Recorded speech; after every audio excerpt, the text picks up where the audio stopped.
what should, from your perspective, be the role of the diaspora? What do we have to do? What would be the ideal situation from your perspective? What steps do we have to do here in the diaspora?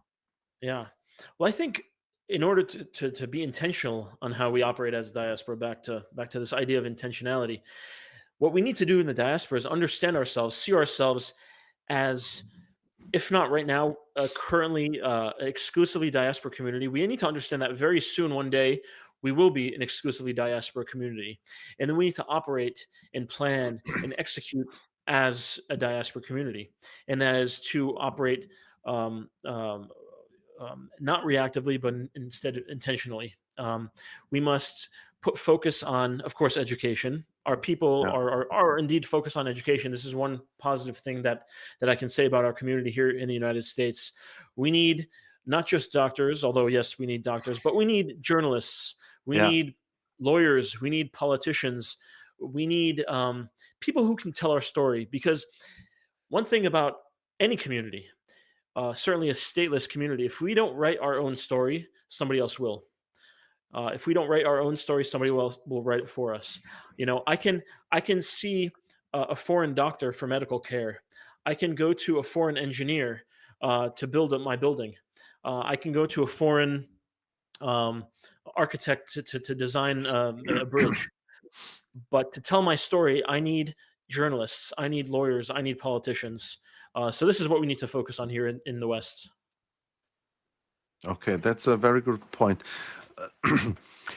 I would say maybe the word vision is too big, but we as a people also need uh, a goal where we are heading, which is unifying us. Uh, Yes. if we take the US as an example, what is unifying the Americans? It's more or less the American dream. Yeah. The heritage of the Americans is diverse as it can be, but there's an American dream which is unifying the Americans so that they have one identity.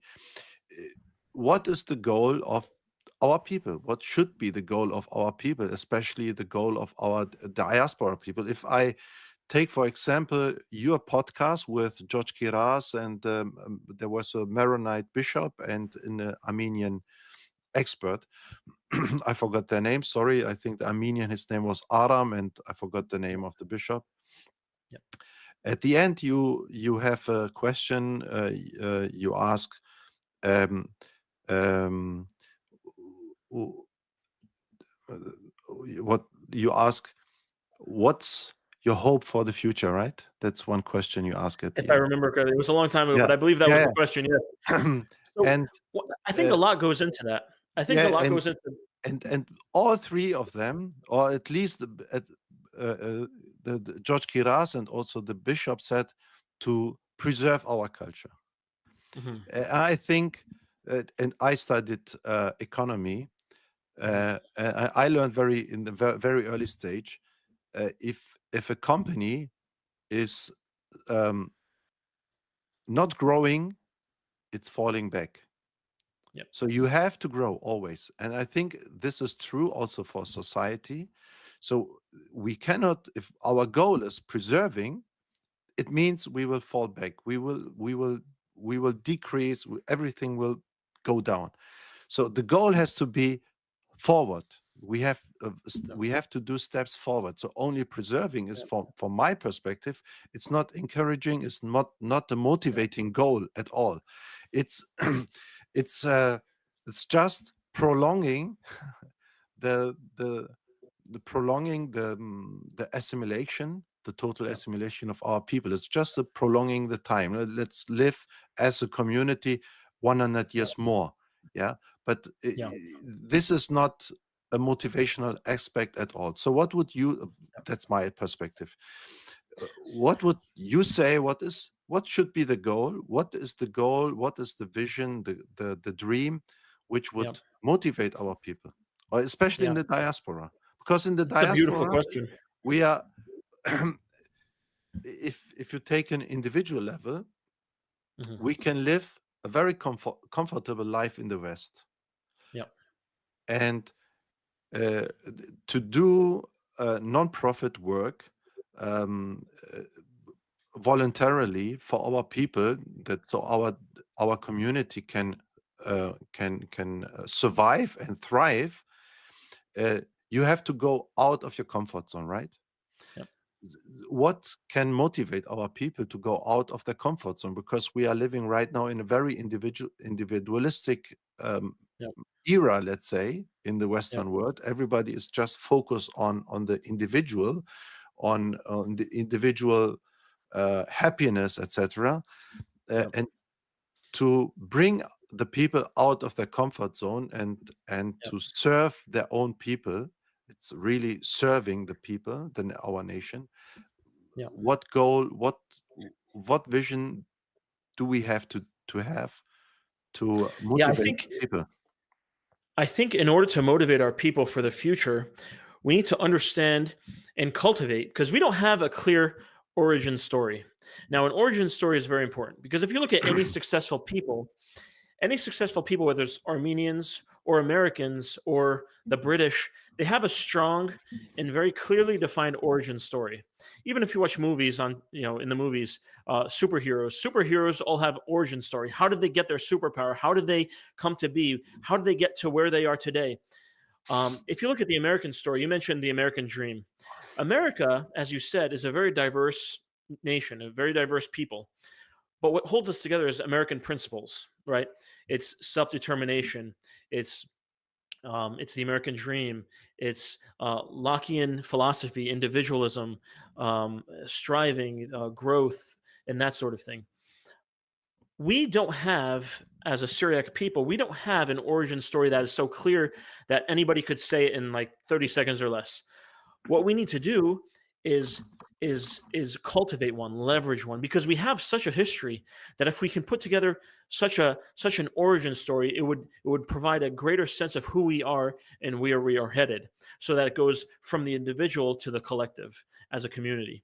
For example, what I mean by this is we talk a lot about all the trials and the difficulties that we face throughout history, but instead of using that only as negative, we must say despite our history, despite our painful and damaging history, we are survivors. We are resilient. We educated the world. We established the first universities. We gave the Arabs, the knowledge that they were able to build on.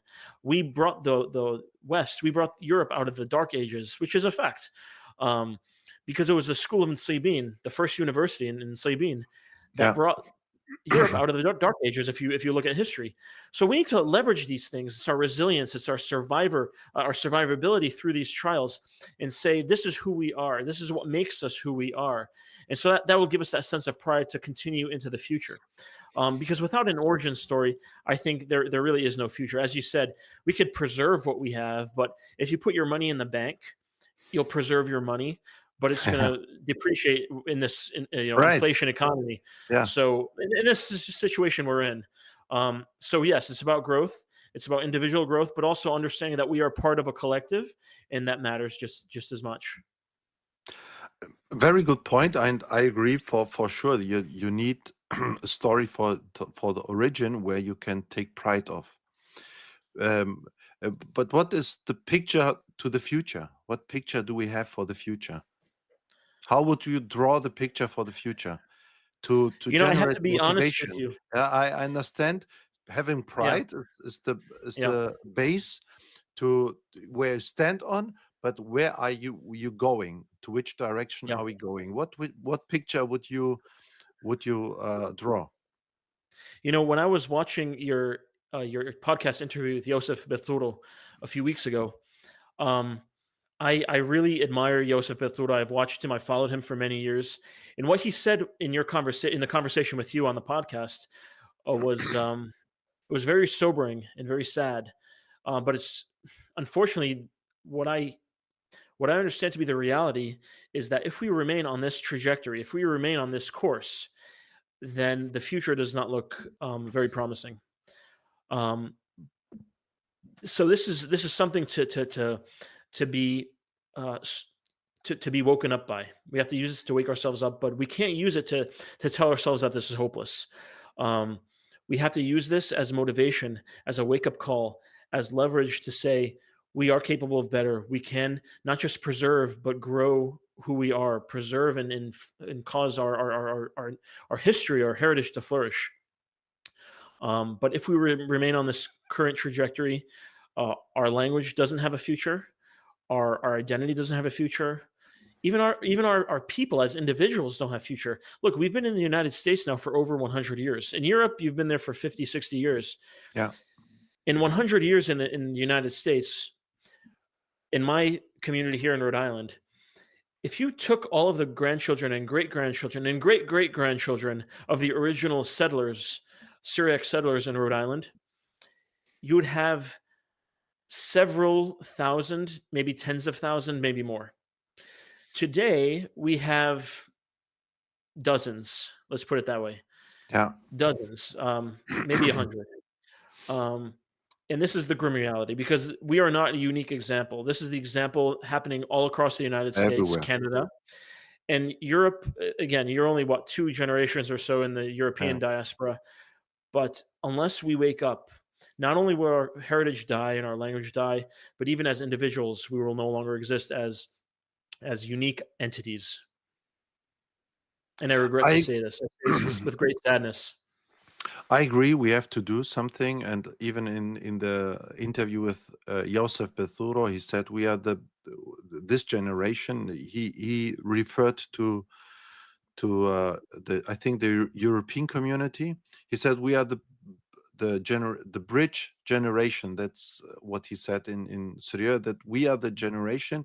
We still know the culture of our homeland because we are the second generation, so very close to the first generation, and we also understand the culture of the countries where we are living in, and we have the Mhm. golden opportunity to establish something so that our children and grandchildren, etc., and upcoming generations can build on.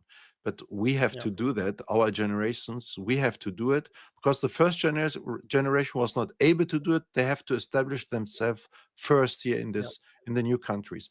We were born here or grew up here. We know the culture, we know the language, we studied at universities, etc., etc. So we have the opportunity. We mhm, know both worlds. We have the opportunity, and we have to do it. We have maybe 20, 30, 40 years left. If we don't use this time, it will be yeah, for our kids. It will be very difficult because they are very far away from our homeland because they usually they didn't see the first generation anymore. My kids, when yeah, they grew up, they will not remember their grandparents. yeah. That's It's the very sad interesting. reality. Yeah. The example that Joseph gave for the bridge generation, their parents came, they had very limited means. With bridge generation, now this latest generation able to cultivate more, uh, to serve our people, and that's a very true example in the European context. Mm. And there are very many in Europe who are doing that. Joseph being one of them, the Kano team, yourself, Andros, being a whole team doing the hard work and a huge benefit for our community. In the American context, what I find very interesting and very sad is the fact that it was almost the opposite. In the first generation that came to the United States, we had magazines, we had publications, we had newspapers, um, we had figures like Naum Fayek, Sanhari Bali, David Perley, who were thinkers, writers, journalists, who rallied the community. Our people served in many capacities in American society and served their people while doing so. And then the so-called bridge generation that came after them did less. And the generation after them did even less still. And eventually they disappeared. In the community here in the United States, we don't have more than 2 generations. I mean, we've been here for Mm. 4 or 5 generations, but present, we don't have more than 2 generations. So it's been the reverse. The I early understand. generations were very productive, um, but it's lost its momentum, unfortunately. Yeah. I don't know how far you are familiar with the Russian diaspora we have. Uh, but I at Kano, we have one member. He's a Mhm. Russian Syrio. Wow. Yeah, he was born in Russia, but he got the scholarship and studied in Germany in Paderborn, where also I studied, and we founded Kano. He's one more or less of the founding members of Kano. And he Wonderful. went back to Russia after studying, and he worked for several years in Germany, but he went back to Russia because his family is there. Mhm. And we made a trip in 2014, Mhm. January 2014, 10 days to Russia, and we saw our community there. It's very Wow. interesting. They have a very interesting history. I didn't Yeah. know that before that, but just most Do of they the still Russian, speak do they still speak Suryoyo, in they s- Russia? they are Madan Chaya, so they speak Ah, East Syrian, East Syriac, yep. and some of them still speak. And so this is an interesting point. Most of them came from Hakkari or Uh-huh. Urmia region in Iran, and Hakkari Yep, in Turkey, and yep. they fled during the genocide or even before the genocide. Some of them Mhm. even 20 years before the genocide. So the 1880s, 1890s, the first of them. And we went to Krasnodar region and Rostov Mm. a city. Yep. My friend, his family came from Rostov, and it was very interesting. The Syriac community there, they built a whole street, really like 1 kilometer from both sides, all houses, Syriac people, all of Yeah, them. yeah, They bought a whole street. That was the first generation, and yeah. the first generation, they went to I think Lenin at that time, Mhm. and they told him, we need a place to live. We want our own district, our own province in that time, the communist region of UdSSR, right? Mhm. And they got something, and they established a small city. They called it Urmia. This small Mhm. city called Urmia is, I don't know how many inhabitants it has, but maybe around 5,000, something like that, very small, because it was on the mountains. They established a village, and this village is still there, still habited, and they have once in a year Urmia festival in that Mhm. village, and everybody from outside is coming there. So, so this So it's a Urmia village, Russian Urmia. The Russian Urmia. Russian Urmia, right? Ah, Russian interesting, Urmia, and interesting. this Russian Urmia was, let's say, even the Assyrian Church of the East. They had an agreement with the Russian Orthodox Church that they said, okay, Mhm. we will not send our own bishops, our own priests, because we are like sister churches. Yep. Please, you will, as Christians, from a Christian faith perspective, you will take care of our people. Mhm. And in the communism, it was religion was forbidden anyway. Yeah, Christianity was forbidden anyway. So as a Christian, we were persecuted anyway. So they were cut off outside world for, I don't know, 80, 90 years. Wow. But you still have a Syriac community there. And after the fall of the UdSSR, Mhm. they established again Assyrian church. They talked to the Wow. patriarch, and they brought priests from Iraq, etc. And they're teaching the language, the dances, etc. from the beginning. And you Wow. have an uprising there. Even in Russia, you have an uprising. You see some singers coming, Assyrian Uh-huh. singers from Russia. You have Interesting. really good, very professional dance clubs, etc., where they dance Assyrian dances. Very interesting That's an history. interesting example. Yeah. Very interesting example. So the first generation, they were really forward thinking. They said, Mhm. okay, we need to stay together. Let's build a whole street.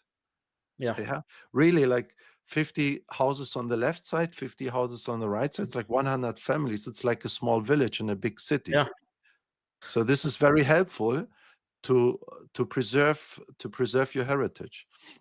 Or let's That's build interesting. our own I village. did not know about that. I didn't know. I knew we had people in Russia.